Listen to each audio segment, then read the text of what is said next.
yung saking.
Nakita ko kasi sa ano sa yung vlog shop na kaon sa baboy ng pato nila. Kung try mo ako nakakaon ako, karon kita ko sa vlog dito ko ani siya bumul. Ang ganun tubig. Pagkad niya siya, kung nakabutang kaya para niya siya. Isa ka silikta usuwa. Nakuha na ko. Yung mukha kong Rodrigo, pinagdala sa sunod. Saka silikta.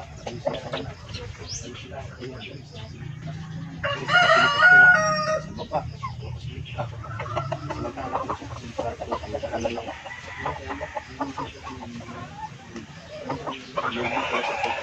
Hindi ko naman kasakay sa nila. Hindi ko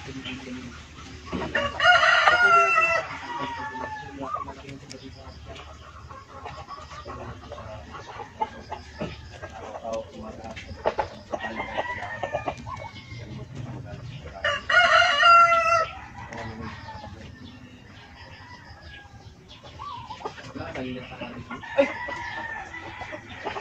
Nalahin dito, makita na ko gahal, pag-ikot na ko gahal dito. Hindi ka na lang isa dyan ako.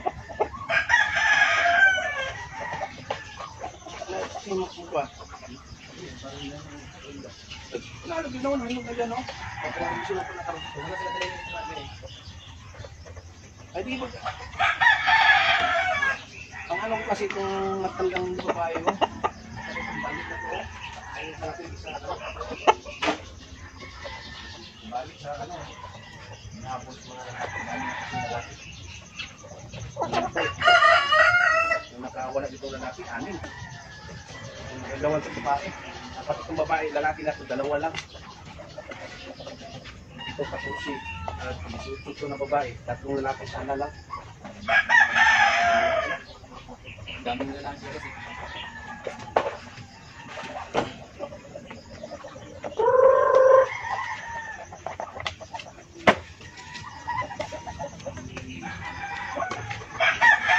Ito guys, ito yung katawan ng saging na pinutol ko or yung katawan ng follower ng saging, hindi ganong malaki ito siya. Ang nangyari dito ngayon, sa pinutol ko ng isang dangkal, yung kabilaan, puro butas na yan. Ayan, kasi yung ubod ang kinakain sa mga pato at saka mga manok. Ayan. Puro kabilaan yan. Oh. Ngayon ang gagawin naman natin, para mapakinabangan pa siya, putulin naman natin kung gitna para yung ubod sa loob nito makain ng mga alaga nating mga manok. Hindi, di masayang, mapakinabangan pa. At ito ipuputulin natin sa gitna para mapakinabangan at makain pa ng mga alaga natin. O, diba? Ayan. May makain pa sila.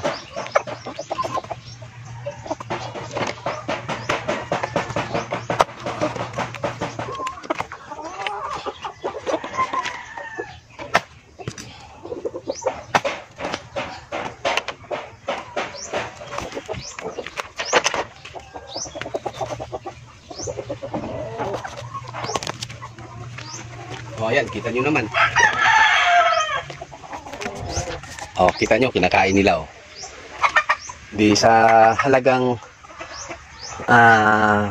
mga 1 gram or 2 grams mapakinabangan dun sa sikmura nila, makakain. Malaking tulong na din sa kanila yan na nakain nila. O, di ba? Ganyan ang proseso sa pagpakain sa mga alaga natin. O, yan sila, tingnan mo, kinakain yung ubod.